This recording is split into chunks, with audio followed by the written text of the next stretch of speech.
Perkenalkan, nama saya Prilkom. Saya mahasiswa dari Prodi Keperawatan Masoi. Jadi teman-teman, di sini saya akan menjelaskan bagaimana cara membuka atau menggunakan buku 3S. Oke teman-teman, sebelum kita lanjut ke video selanjutnya, teman-teman harus mengetahui apa itu buku 3S. Oke teman-teman, jadi buku 3S ini tadi dari yang pertama yaitu buku SDKI, yaitu Standar Diagnosa Keperawatan Indonesia. Kemudian ada buku SLKI, yaitu Standar Luaran Keperawatan Indonesia. Kemudian ada buku SIKI, yaitu Standar Intervensi Keperawatan Indonesia. Kemudian ya teman-teman, jadi ketiga buku ini diterbitkan oleh PPNI dengan tujuan agar dapat dijadikan pedoman bagi setiap perawat dalam membuat asuhan keperawatan. Oke teman-teman, di video selanjutnya saya akan menjelaskan bagaimana cara membuka buku 3S ini. Oke teman-teman, mari kita ke video selanjutnya. Oke teman-teman, jadi buku pertama yang akan saya jelaskan yaitu buku SDKI. Apa sih arti dari SDKI? Standar Diagnosa Keperawatan Indonesia atau SDKI ini adalah tolak ukur yang dipergunakan sebagai pedoman penegakan diagnosa keperawatan dalam rangka memberikan asuhan keperawatan yang aman, efektif, dan etis.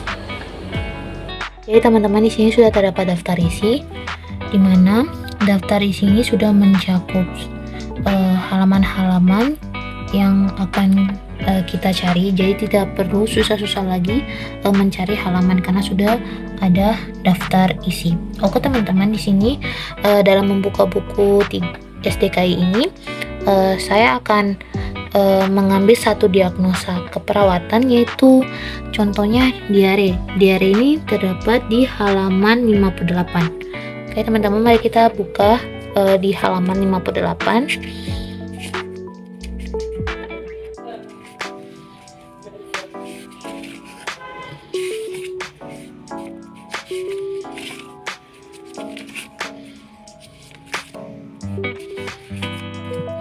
Teman-teman, kita sudah mendapat halaman 58 yaitu diare. Di diare ini sudah terdapat kategori yaitu kategori fisiologis, kemudian ada subkategori yaitu nutrisi dan cairan, kemudian ada definisi dari diare. Definisi dari diare ini yaitu pengeluaran feses yang sering, lunak, dan tidak berbentuk. Kemudian ada penyebab diare. Penyebab diare ini ada penyebab fisiologis, psikologis, ada penyebab situasional, kemudian ada gejala dan tanda mayor. Di gejala dan tanda mayor ini ada data subjektif, ada data objektif. Kemudian ada gejala dan tanda minor, ada data subjektif dan data objektif. Kemudian ada kondisi klinis terkait. Oke teman-teman, dalam menentukan diagnosa keperawatan diare ini kita menentukannya itu dengan P tambah E tambah S. P itu problem atau masalah, kemudian E itu etiologi atau penyebab, kemudian S itu sing atau simptom atau gejala dan tanda. Jadi masalahnya itu diare. Berarti diare ini berhubungan dengan penyebabnya itu contohnya proses infeksi. Berarti diare berhubungan dengan proses infeksi, berarti ditandai dengan nyeri atau kram di bagian abdomen. Oke teman-teman, jadi diagnosanya itu diare berhubungan dengan proses infeksi yang ditandai dengan nyeri atau kram di bagian abdomen. Oke baik teman-teman, buku selanjutnya akan kita buka yaitu buku SLKI, yaitu Standar Luaran Keperawatan Indonesia, di mana buku ini berguna bagi perawat dalam menentukan luaran keperawatan, dalam menentukan kriteria hasil atau penilaian perawat terhadap pasien. Selanjutnya ada buku SLKI, yaitu Standar Luaran Keperawatan Indonesia. Langsung saja kita buka. Cara membuka bukunya. Di sini di daftar isi terdaftar daftar luaran keperawatan, daftar tautan SDKI, SLKI, juga ada bab 1, bab 2, bab 3, bab 4 sampai bab 5. Daftar luaran keperawatan ini adalah menentukan luaran dari diagnosa keperawatan. Kemudian daftar tautan SDKI dan SLKI ini saling berhubungan dalam menentukan luaran keperawatan. Langsung saja kita buka di daftar tautan SDKI SLKI. Dalam menentukan luaran keperawatan, kita harus buka dulu daftar tautan SDKI dan SLKI. Karena diagnosa keperawatannya yaitu diare, maka kita cari di sini diare terdapat di halaman 156. Langsung saja kita buka halaman 156. Ya, sudah dapat di halaman 156 yaitu diare. Di sini ada luaran utama dan luaran tambahan. Yang kita gunakan yaitu luaran utama. Luaran utamanya yaitu eliminasi fekal. Mari kita buka di daftar luaran keperawatan. Di sini dalam menentukan luaran keperawatannya, kita buka di daftar luaran keperawatan. Kita cari eliminasi fekal. Eliminasi fekal di halaman 23. Saja kita buka. Sudah dapat. Di sini ada di halaman 23 ada eliminasi fekal. Kemudian di sini ada definisi eliminasi fekal, yaitu proses defekasi normal yang disertai dengan pengeluaran feses mudah dan konsistensi, frekuensi serta bentuk feses normal. Kemudian di sini ada ekspektasi. Ekspektasinya harus membaik. Ekspektasi, karena ekspektasi merupakan penilaian terhadap hasil yang diharapkan harus tercapai. Ekspektasi menggambarkan seperti apa kondisi, perilaku, atau persepsi pasien akan berubah setelah diberikan intervensi keperawatan. Di sini juga terdapat 3 kemungkinan ekspektasi yang diharapkan perawat, yaitu ada meningkat, menurun, dan membaik.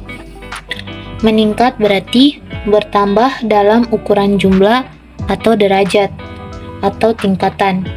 Kemudian menurun yaitu berkurang dalam ukuran jumlah derajat atau tingkatan. Kemudian ada membaik. Membaik adalah menimbulkan efek yang lebih baik atau adekut atau efektif.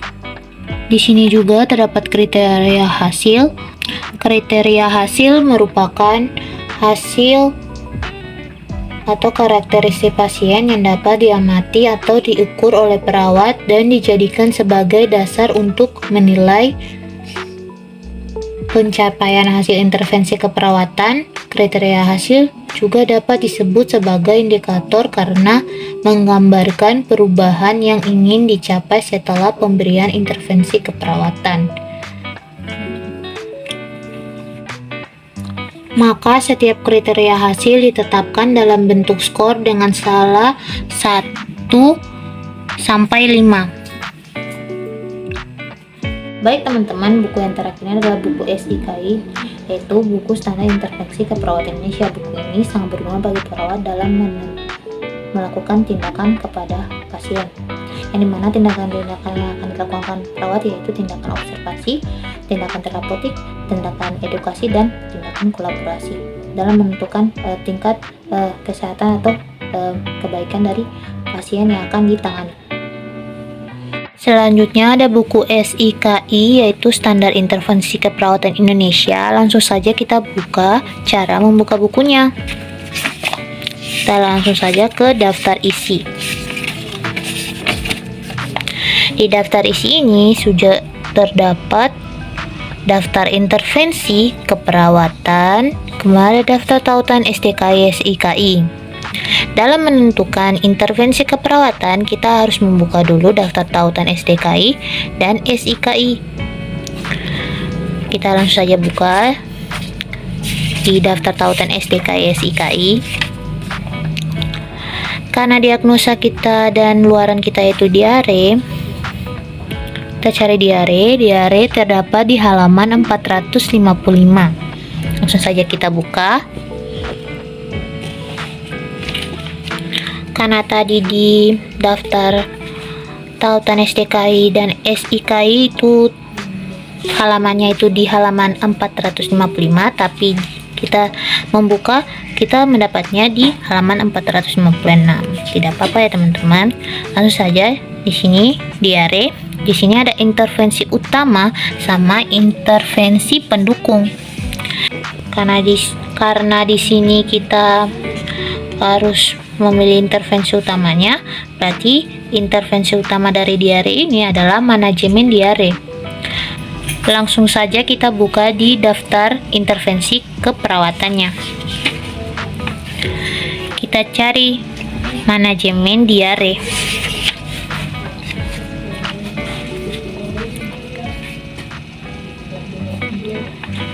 Manajemen diare kita sudah dapat, yaitu di halaman 165. Langsung saja kita buka. Ya teman-teman, kita sudah membuka dan mendapatkan halaman 165, dan ternyata kita membukanya terdapat manajemen diarenya itu di halaman 164. Di sini intervensi utamanya yaitu manajemen diare.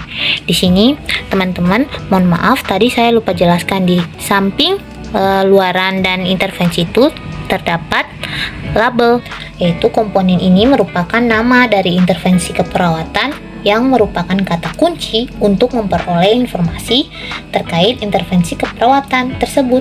Label intervensi keperawatan dan luaran terdiri atas satu atau beberapa kata yang diawali dengan kata benda atau nominal, bukan kata kerja verbal yang berfungsi sebagai deskriptor atau penjelas dari intervensi keperawatan. Di manajemen diare ini terdapat definisi. Definisinya yaitu mengidentifikasi dan mengelola diare dan dampaknya. Di sini juga terdapat tindakan. Tindakannya itu terdiri dari observasi, terapeutik, edukasi, dan kolaborasi. Komponen ini merupakan rangkaian perilaku atau aktivitas yang dikerjakan oleh perawat untuk mengimplementasikan intervensi keperawatan. Di tindakan dari keempat ini, yang pertama, tindakan observasi. Tindakan yang ditunjukkan untuk mengumpulkan dan menganalisa data status kesehatan pasien. Tindakan ini umumnya menggunakan kata-kata periksa, identifikasi, atau monitor. Ini ya teman-teman. Ini nih, identifikasi, monitor. Karena dianjurkan menghindari penggunaan kata kaji karena serupa dengan tahap awal pada proses keperawatan, dan agar tidak rancu dengan tindakan keperawatan yang merupakan tahap pasca diagnosis, sementara pengkajian merupakan tahap prediagnosis. Selanjutnya ada tahap terapeutik. Tahap terapeutik ini merupakan tindakan secara langsung, dapat berefek memulihkan status kesehatan pasien atau dapat mencegah perburukan masalah kesehatan pasien. Tindakan ini umumnya menggunakan kata-kata berikan dan lakukan, dan kata-kata lainnya. Seperti ini, berikan asupan cairan oral. Kemudian ada ambil sampel darah atau pemeriksaan darah lengkap dan elektrolit. Kemudian ada edukasi. Tindakan edukasi adalah tindakan yang ditunjukkan untuk meningkatkan kemampuan pasien merawat dirinya dengan membantu pasien memperoleh perilaku baru yang dapat mengatasi masalah. Tindakan ini umumnya menggunakan kata-kata ajarkan, anjurkan, atau latih. Seperti ini, anjurkan makanan porsi kecil dan sering secara bertahap. Kemudian ada tindakan kolaborasi.